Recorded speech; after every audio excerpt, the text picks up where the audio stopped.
Hi, everybody. Welcome to the Hope Dealer podcast with Dr. Brian Hooten. Recently voted, get this, the universe's #1 best-selling, all-time greatest new podcast in the history of everything. Today, we're going to talk about cancer. I have personal experience with this in close people in my circle, in my family. You probably have. I mean, if you listen to just the statistics behind this disease, it's like 1 in 2 Americans now, or 1 in 3, something like this, and it's not going away. In fact, there isn't going to be a cure. You see all this fundraising that people do. There is no cure for cancer, and that is the #1 thing you have to understand. There is only prevention or self-care. That's it. It's not going to be something different. And I'm going to explain that here in a little bit. Once I go through how cancer develops, you'll understand that there is not going to be a cure. You can't take some type of outside chemical or pill or potion and expect to get healthy. It doesn't work that way. And that's why this war on cancer, since Nixon proclaimed it, 60 years ago, that's why it hasn't gone away. And the reality behind the entire cancer movement is the money is in the treatment for this disease. It's in trying new treatments and new cures that'll never happen. And as long as there is no cure for cancer, as long as you don't understand how cancer develops, they're going to keep making money, keep raising it, and that's the problem. So you got to change the way you're thinking about this, and that's why I'm here. A long time ago, 15 years ago, a buddy of mine came down with cancer right in his brain. It was a big mess. And it launched all of us, all of his circle, into this understanding of how cancer develops. So a lot of what I'm going to show you today, we learned through my dear friend's journey. And he actually got rid of his brain cancer. He had 2 golf balls behind his eyeballs, and he actually got that to go away without any chemo or radiation or anything like that. So how does cancer develop? Whether it's in a baby or an adult, really the physiology of these cancer cells is the same. And if you want to take a deep dive, you can look up some work by Dr. Otto Warburg done back around World War II, I believe, maybe right before World War II. If I got my dates right, it was 1931. He won a Nobel Prize for what I'm about to simplify and explain to you. So what is cancer? So how does it happen in a bone? How does it happen in a brain? How does it happen in the more common areas like colon, prostate, breast, and lung? I believe those are the top 4 cancers. Maybe skin is up there in the top 5. The physiology of each different cell, like your skin cells and your bone cells, those individual cells may, they have a different makeup, right? But the process by which they become cancerous is, from what I'm going to show you, it's identical, the process that they go through. So let's just talk about a common one, colon cancer. So let's say one morning, I get up and I start bleeding when I go to the bathroom, and it's fresh blood.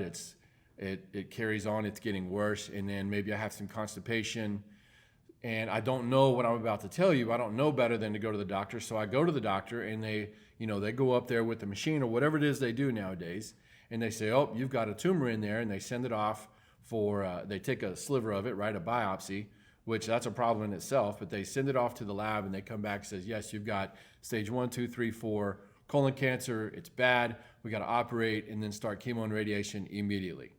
Well, I understand how this develops. And because I know that, I'm going to start undoing that process. I'm not going to go just do chemo and radiation.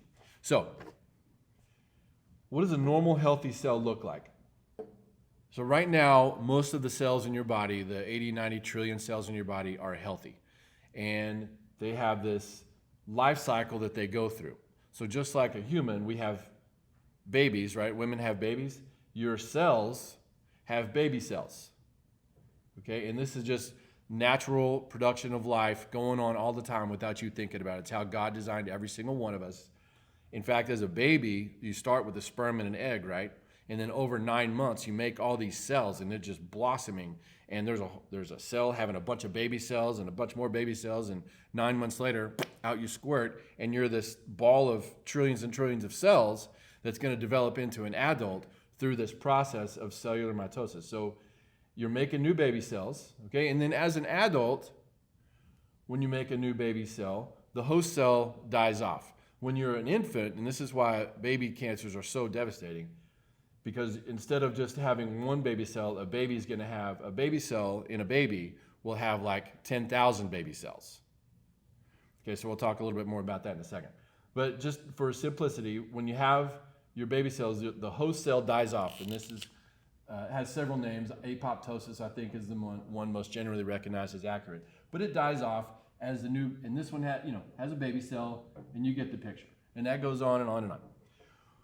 Well, in a healthy cell, you need certain things for this life cycle to carry on. You got to have adequate nerve supply, which is where I come in.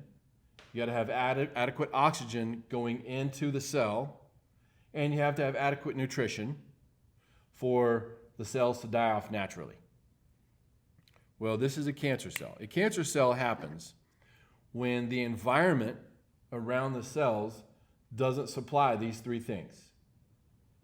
And there's an argument to be made that the cells aren't getting rid of waste products also, but we could talk about that in another video. So let's go down here now. So now you got what would start as a healthy cell, but you don't have a good healthy spine, right? That's where I come in. You don't have good oxygen flow going in and out of the cell, and you don't have oxygen going in and CO2 going out and the waste products going out. So you have poor oxygen flow, we call it, and you're not eating very healthy.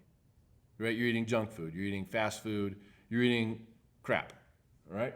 Candy, sodas, most breads, pastas, rice, chips, crackers, all the stuff that's out there. Poor nutrition. Well, if you surround your cells with this, your healthy cells will begin to change. They're going to adapt to the environment that you have created.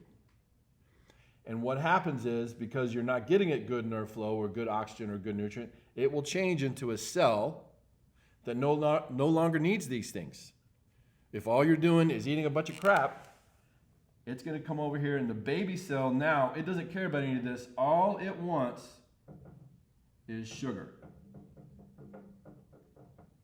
Now, a couple things about this. You've replaced cellular oxygen and nutrition with sugar metabolism. That's all the cancer cell wants. It doesn't matter where the cancer cell is located, this is its primary fuel. Normally, oxygen and nerve supply would be the primary fuel sources for your cells, followed closely by nutrition, minerals, and everything. But in this case, now the cell only craves and wants sugar. In fact, as long as you feed it sugar, it'll live forever.